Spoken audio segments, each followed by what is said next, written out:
যে আমরা গতকাল স্বাধীনতা অর্জন করেছি। যতটুকু রক্ত ঝরেছে, যতটুকু পরিশ্রম হয়েছে, যতটুকু কষ্ট হয়েছে আমাদের স্বাধীনতা অর্জন করতে, এই স্বাধীনতাটা আবার রক্ষা করতে আমাদের ততটুক পরিশ্রম করা দরকার। কথাগুলি বলছি কারণ আপনি বলবেন যে এই কথা তো আরো আগেই আমরা নবম দশম শ্রেণীতে ভাব সম্প্রসারণ পড়ছি। ঠিক আছে, এটা কিন্তু আমরা পড়ছি আমাদের শিক্ষা অর্জনের জন্যই, জ্ঞান অর্জনের জন্যই। কথাটা কিন্তু কবি সাহিত্যিক বা সাধক যারা আছেন এমনি এমনি লেখেন নাই। আলোচনার উদ্দেশ্য হলো আপনার যে বর্তমান পরিস্থিতি, আপনারা জানেন যে গতকালকে এই দেশটা পুরোপুরি স্বাধীন হয়েছে। স্বাধীন হওয়ার পরে আজকে সকাল পর্যন্ত বা আমি যেই ভিডিওটা যতক্ষণ পর্যন্ত করছি এই ততক্ষণ পর্যন্ত পুরা বাংলাদেশে একটা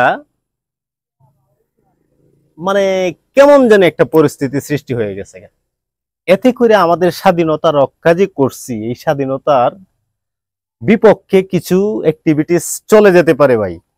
কারণ আমাদের কালকে গণভবনে সবাই গেছে, মনের আনন্দে গেছে, গিয়া জীবনে গণভবন দেখে নাই চোখে, আর যেতে পারবেও কিনা ওই সুযোগ খুঁজে সবাই দৌড়ায় গণভবনে গেছে।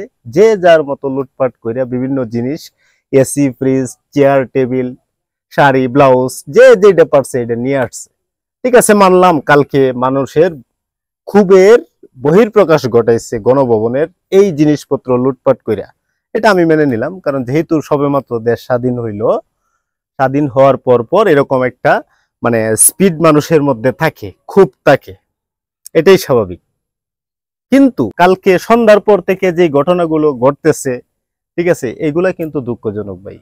ঠিক আছে, এগুলা মানুষের বাসায় গিয়া হোক, সে অন্য দল করছে, ঠিক আছে, এখন তারা পতন হয়ে গেছে, তাদের বাড়ি বাড়ি গিয়া ওই যে বিভিন্ন ধরনের জিনিসপত্র লুটপাট করে নিয়ে আসলে এটা কিন্তু হিতে বিপরীত হবে ভাই।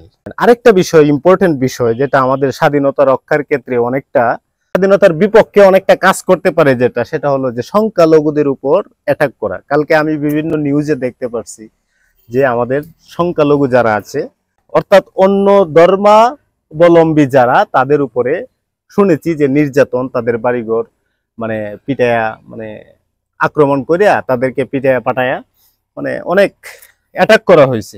এই জিনিসটা কিন্তু অনেক খারাপ। ঠিক আছে, আমাদের দেশ মনে করেন স্বাধীন হয়েছে, ঠিক আছে, স্বাধীনতা অর্জন করছি, তাই বললে আমি কিন্তু যা ইচ্ছা তাই করতে পারি না। যা ইচ্ছা তাই করার জন্য কিন্তু এই বৈষম্য বিরোধী ছাত্র পরিষদ, এরা কিন্তু যা ইচ্ছা তাই করার জন্য দেশটা স্বাধীন করে দেয় নাই। বুঝতে পারছেন? আমি জানি না কে বা কাহারা করতেছেন, ঠিক না? এখন কিন্তু আমরা সবচেয়ে বড় ইম্পর্টেন্ট বিষয় হলো কথা বলার স্বাধীনতা ফেরত পাইছি। আপনাদের কাছে রিকোয়েস্ট, যারাই করতেছেন এই ধরনের সংখ্যালঘুদের উপর আক্রমণ কিংবা লুটপাট কিংবা নাশকতা, এগুলা এড়িয়ে যান ভাই। ঠিক আছে, এখন আর নাশকতা করার প্রয়োজন নেই। ধরেন আগের সরকার, আগে যারা ক্ষমতায় ছিল তারা এরকম করছে, তাই বলে আপনি কেন করবেন, আমি কেন করব? ঠিক না? তাহলে তো তাদের সমানই হয়ে গেলাম। এই ধারাবাহিকতাটা আমরা একটু অন্যদিকে নিয়ে যাই। একজনে করছে বিদায় আমাকে করতে হবে, এই বিষয়টা আমরা এড়াই চলি। ঠিক আছে, দেখা হবে নতুন কোনো এক ভিডিওতে। সে পর্যন্ত ভালো থাকুন। আসসালামু আলাইকুম।